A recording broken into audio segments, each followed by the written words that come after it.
Cine Recap PH. Maligayang pagbabalik sa Cine Recap PH. Warning, spoilers ahead. Ang pelikulang itatampok natin ngayon ay ang kwento ng ER nurse na napilitang makipagtulungan sa kriminal upang mailigtas ang asawang dinukot ng mga tiwaling pulisya. Ang pelikulang ito ay ang American action thriller film na ipinalabas taong 2019 na pinamagatang Point Blank. Bago tayo magpatuloy, paki-like ang video at mag-subscribe na din sa channel na ito. Maraming salamat. Nagsimula ang kwento kung saan sa isang bahay ay may nangyayaring putukan. Isang lalaki ang lumabas na hinahabol ng ilang kalalakihan na nagngangalang Abraham Guevara na mayroon ding tama ng baril sa katawan.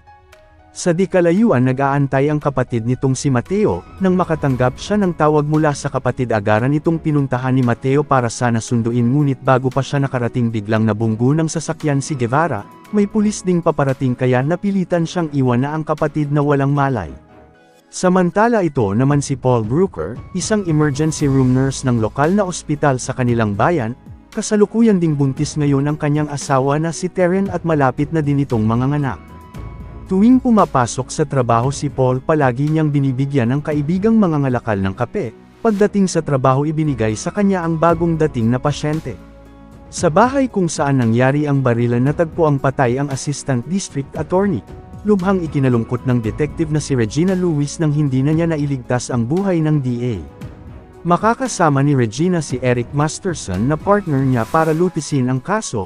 Nakatanggap din ng dalawa ng report na may dinala sa ospital na may tama ng baril mula sa malapit. Sa ospital nang tingnan ni Paul ang pasyente, bigla siyang inatake ng isang lalaki at kinuha ang ID nito maging ang gamit ng pasyente at agarang tumakas. Pagdating ng mga pulis kinuhaan siya ng pahayag ng detective sa nangyaring pag-atake sa kanya. Binigyan siya ni Lewis ng calling card kung sakaling may maalala pa siyang ibang bagay. Pag-alis ng detective pinauwi na din si Paul ng in-charge na nurse upang makapagpahinga kahit ayaw niya, ngunit pag-uwi nito ng bahay may umatake ulit sa kanya dahilan ng mawalan ito ng malay. Kinabukasan ng magising si Paul, nakatanggap ito ng tawag na dinukot ang kanyang asawa, kapalit ilalabas niya ang kapatid nitong si Guevara sa ospital at nagbantang papatayin ang asawa niya pag nagsumbong ito sa mga pulis. Agarang nagpunta ng ospital si Paul habang pinag-iisipan kung hihingi ng tulong sa detective, ngunit nakatanggap siya ng mensaheng pagbabanta. Wala na itong nagawa kaya kumuha siya ng mga kailanganing gamot para sa pasyente at pinuntahan ang kwarto nito.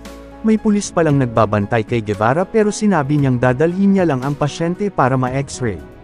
Sumama ang pulis kay Paul kung saan ito dadalhin ang pasyente bilang bantay sa sospek.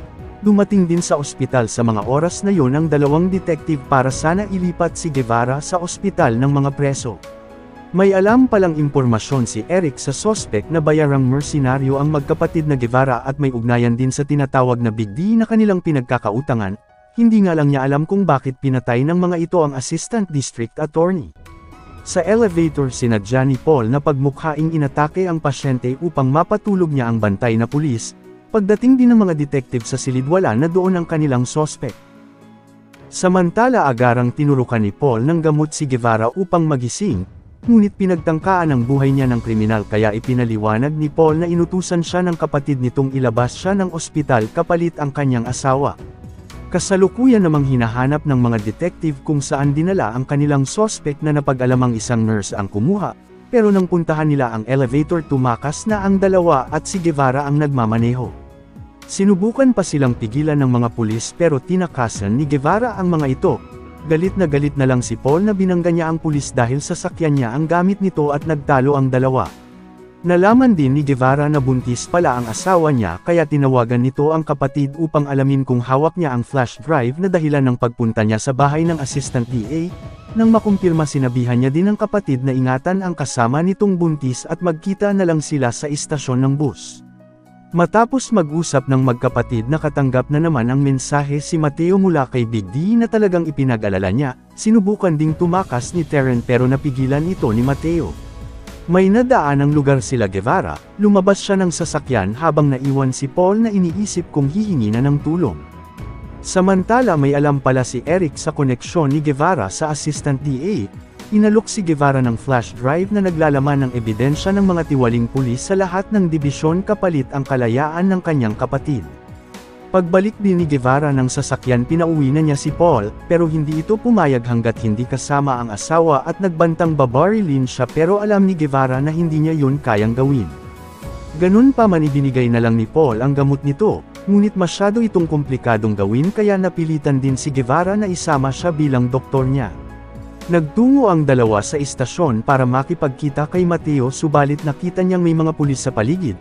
Putol-putol din ang usapan nila sa telepono kaya nagpaputok na si Guevara upang magbigay ng babala sa kapatid at agarang tumakas. Hinabol ni Mateo si Terren na sinusubukang tumakas upang isama sa ligtas na lugar, ngunit nasundan sila ng mga pulis na nauwi sa habulan pero nagawa rin itong matakasan ni Mateo kinalaunan. Matagumpay ding nakatakas si Guevara at Paul, nagpunta ang mga ito sa isang lugar upang magamot si Guevara. May dumating na namang kalaban at nakaharap ito ni Guevara sa matinding labanan. Sa tulong ni Paul napabagsak nila ang lalaki, balak sana itong tuluyan ni Guevara pero pinigilan siya ni Paul kaya pinakapkapan niya na lang ito na ikinagulat din ni Paul na isa pala itong pulis. Paglabas ng dalawa kinuha nila ang sasakyan ng isang matanda, nalaman ng mga pulis ang ginawa nilang pangha-hijack kaya nasundan ng mga ito maging ang dalawang detective humahabol na din sa kanila. Sa isang maliit na eskinita pinapasok ni Guevara si Paul at pinaharang sa daan ang sasakyan. Agarang tumakas ang dalawa ngunit nanganganib pa din silang mahuli ng mga pulis. Nakita ni Paul ang kaibigan niyang mga ngalakal kaya humingi siya ng tulong na magtago sa dala nitong kariton dahilan nang hindi na sila nakita ng mga detective. Sa mga oras na iyon dinala ni Mateo si Terren sa pinagtataguan nila ng kapatid na warehouse, may nakasunod pala sa kanila sa labas. Pinagpahinga niya muna si Terren at itinago ang flash drive sa sikretong taguan, ngunit nang tawagan niya ang kapatid hindi na niya ito makontak. Samantala matapos makatakas nila Guevara, isinama niya si Paul sa kakilala niyang gangster na si Chito upang humingi ng tulong. May nakita itong nakasabit sa ibabaw, sinabi sa kanya ni Chito na may nakatago daw itong CCTV sa loob na nakikita ang lahat. Habang nakikipag-usap si Guevara kinuntak ni Paul si Luis para ipaalam ang lokasyon niya, bigla din tumawag si Mateo. Nang nakita siya ni Guevara na may kausap naghinala ito at kinuha ang telepono pero nakausap niya ang kapatid. Alalang-alala si Mateo sa nangyaring wanted na sila sa pulis, hinahabol pa sila ni Big D. Pinahinahon ito ni Guevara na mag-antay lang siya at pupuntahan siya nito habang nagsimula na ding sumakit ang tiyan ni Terren. Nalaman din ni Guevara na kumuntak si Paul sa pulis kaya galit na galit ito sa ginawa niya, hanggang sa pinasok na sila ng mga pulis dahilan ng napilitang sumuko si Guevara, sinubukang lumaban ni Chita pero binaril ito ni Luis at hindi pa ito nakontento. Binabanatan niya din si Guevara at hinahanap ang flash drive na ipinagtataka ng partner. Sinabi ni Guevara ang alam niya na palalabasin niya ba ulit ang pag-set up nito kagaya ng ginawa sa kanya sa assistant DA, nang malaman nito ni Eric pinatay siya ni Luis. Pagkatapos hinanap niya ulit kay Guevara ang drive pero may paparating na mga pulis. Balak salubungin ni Luis ang mga ito at banilinan ang kasamahan na patayin si Guevara pati ang nurse upang gawing panakip butas. Pero iniligtas ni Paul si Guevara na sobra niyang ikinatakot sa nagawa, agaran ding tumakas ang dalawa sa pagdaan sa likuran. Pagbalik ni Luis hindi na nila ito naabutan, agaran niya ding pinahanap ang dalawa. Sa warehouse tinutulungan ni Mateo ang buntis sa kalagayan nito, nakiusap si Terren na dalhin na siya sa ospital para sa kaligtasan ng kanyang anak. Umayag si Mateo pero ipapaalam niya muna sa kapatid ngunit dumating ang tauhan ni Luis at binaril ito. Agarang nagtago si Terren habang pilit na pinapalabas ng pulis kay Mateo ang flash drive, sinubukang tumulong ni Terren pero hindi ito umubra.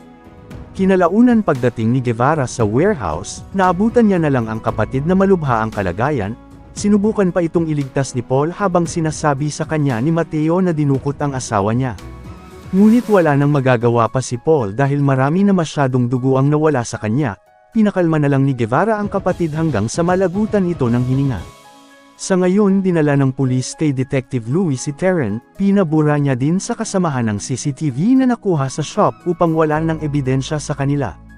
Naghahanda naman si Guevara para ipaghiganti ang kapatid sa mga tiwaling pulis. Inaalala ni Paul ang kalagayan ng asawa kaya hinikayat siya ni Guevara na sumama upang iligtas din ang asawa niyang hawak nila. Naalala din ni Paul na may nakatagong kamera sa shop ni Chita, pero baka kinuha na ito ng mga pulis para sa ebidensya, balak nila itong mabawi upang pabagsakin si Luis. Agarang nagtungo ang dalawa sa bahay ng gangster na pinagkakautangan ni Guevara na si Big D. Galit na galit ito sa kanya sa hindi niya pagbabayad ng utang na nagkakahalaga ng $250,000,000. Nakipagsundo si Guevara na dala niya ang kalahati ng pera at meron pa siyang mas malaking halaga sa flash drive na naglalaman ng mga bank accounts. Pag tinulungan siya ibibigay niya ito lahat na agaran namang sinang-ayunan ni Big D. Sa presinto habang pinapabura ni Luis ang mga ebidensya, iniinda ni Terren ang pananakit ng tiyan kaya tinawagan ni Luis si Paul upang ipaalam na manganganak na ang asawa niya. Nagbigay ito ng 1 oras upang makipagkita sa kanya sa ibinibigay niyang address. Kasalukuyan ding nagpaplano ang grupo ni Big D kasama si Guevara at Paul para sa pagpasok sa istasyon ng pulis na kinaroroonan ni Luis. Ayon din sa kontak ni Big D sa loob naroon ang asawa ni Paul sa gusali ng mga ebidensya. Inalam din ni Big D kung anong nangyari sa bahay ng assistant ng DA. Sinabi ni Guevara ang tungkol sa kapatid na ibibigay niya dapat ang drive kapalit sa kalayaan nito. Nakaabang na pala ang grupo ni Luis upang palabasin siya ang pumatay na nagawa niyang matakasan. Maya-maya pa sinimulan na nila ang plano, nakaantabay na din ang dalawa habang pinapasakay naman ni Paul si Luis na makikipagkita ito. Gumawa ng panggulo ang grupo ni Big D gamit ang nasusunog na sasakyan at pinasabog sa harapan ng estasyon na ikinaalarma ng lahat. Agara namang tumawag si Paul sa 911 upang humingi ng respondi sa nangyaring insidente. Pagdating ng ambulansya doon na isinagawa ng dalawa ang plano, tinakasan naman ni Terren ang pulis na abala sa nangyayari sa labas. Doon na pumasok si Paul na nagpapanggap na EMT habang kunwaring sugatang pulis si Guevara sa aksidente. Matagumpay na nakapasok ang dalawa sa loob habang kasalukuyan pa ding tinatagwan ni Terren ang pulis. Ngunit nakita siya nito at binalak siyang patayin. Nakabalik din si Luis sa loob ng presinto pero nahuli ito ni Guevara. Agara namang tumakbo si Paul nang marinig ang sigaw ng asawa. Nang makita niya ang ginagawa sa asawa, pinigilan niya ang pulis at naglaban ang dalawang ngunit isa lang siyang nurse na hindi magaling sa pakikipaglaban. Nakita ni Paul ang injection mula sa kumalat niyang gamit. Pinilit niya itong makuha at itinurok sa pulis dahilan nang mawalan ito ng malay at tinulungan ng asawa. Samantala natagpuan na din ni Guevara ang nakatagong kamera ni Chita. Nagulat na lang si Luis na may ebidensya pa pala sa kanya. Pinatulog naman ito ni Guevara at nag-iwan ng baril upang siya na mismo ang tatapos sa kanyang sarili. Sa labas matapos maisagawa ni Big D ang parte niya sa plano umalis na din agad ito. Ibinigay din ni Guevara sa media ang kamerang nakuha niya at agara na ding umalis habang kasalukuyan pa ding pinapa-anak ni Paul ang asawa. Nang magkamalay si Luis napanood na lang niya sa balita ang video sa pagpatay niya sa kapwa pulis. Dumating din ang mga pulis para hulihin siya pero balak niya sanang magpakamatay, inunahan naman ito ng mga kapwa niyang pulis na ikinamatay niya. Kasalukuyan pa ding nagpapaanak si Paul sa asawa, dumating din ang mga pulis na pilit siyang pinapatigil. Pero nang malaman nilang nagpapaanak ito hinayaan na siya ng mga pulis hanggang sa matagumpay ding napaanak ni Paul ang asawa sa kanilang unang anak. 1 taon ang lumipas, sinicelebrate ng mag-asawa ang unang kaarawan ng anak na nagngangalang Mateo bilang alaala ng kapatid ni Guevara. Nagpadala din ito ng mensahe ng pagbati na ngayon ay pinili na ding mamuhay na ng tahimik.